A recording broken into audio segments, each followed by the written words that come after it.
Hello, welcome. I'm Dr. Mark Wiley. Today I'd like to share with you a self-acupressure technique to help release tennis elbow. Technique is quite simple, only takes a minute or two to do. And for tennis players, the tennis elbow is episodic and related to the frequency of play, the duration of play, and the amount of physical strain, especially from holding onto that tennis racket while moving the arm. You have this tense, tight position while you're trying to abduct and adduct the arm, moving in and out, flexion and extension while gripping. And this creates this tendinitis in the elbow, this what they call tennis elbow.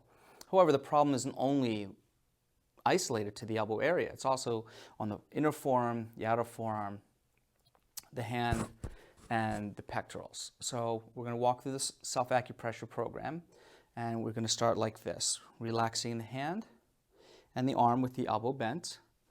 And you're going to place the fingers of your right hand across the fingers of the left hand, and you're going to move your right hand underneath in a circular motion like this, okay?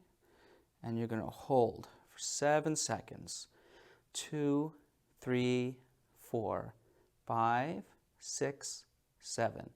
And then you're going to slowly release it back. Let your hand relax.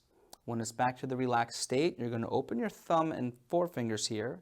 You're going to open them and put your right hand across that area here. Okay? And your hand is going to roll in this direction underneath. Rather than to the front, it's going to go diagonally. Okay? Press your hand and turn. 1, 2, 3, 4, 5, 6, 7, and release. The first stretch, we got flex and extension, and this one we got rotation of the wrist, okay? Next, we're going to relax and then make a fist tight and bend the wrist here, and it creates the space in the tendon. And in that location, in the middle of the space, you're going to press your thumb, and then you're going to release the hand and relax. You're going to put your right fingers on the opposite side just for support. Okay, and you're going to press in till your fingers close on their own from the action of your thumb. Okay, and let's press it in. And when the fingers are pressed in, and you're going to count 7, 2, 3, 4, 5, 6, 7, and release. And you're going to let your hand relax. And when it feels relaxed again, you're going to turn it, find the crease of the wrist, the knuckle of your index finger. And you're going to measure that distance from the wrist, the crease of the wrist, up the forearm, the length of your own index finger.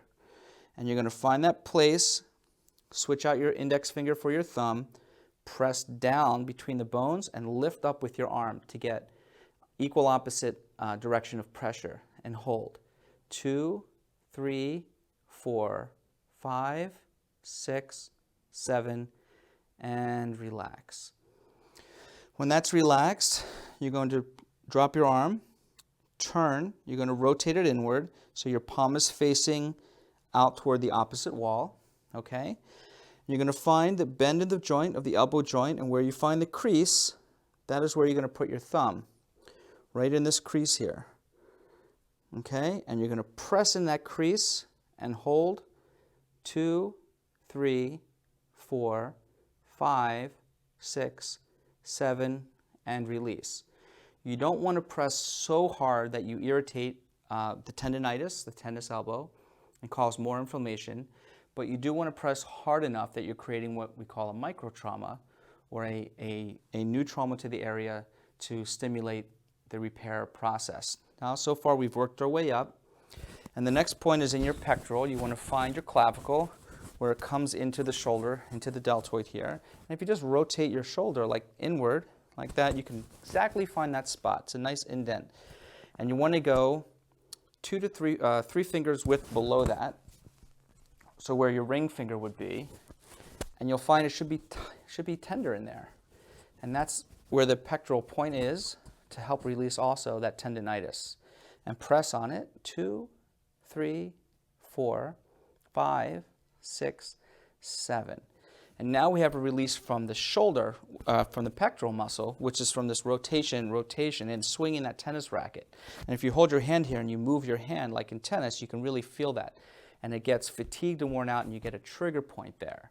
So part of that trigger point, when it's in place, is it pulls the shoulder forward, which creates a strain down the arm, which strains into the tendon.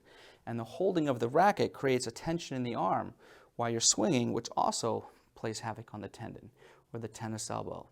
So, in order to overcome this naturally, before each practice and after each practice, go through that simple sequence. 2 minutes before and after could save you a lot of time and aggravation and money in the long run treating tendinitis. Thank you.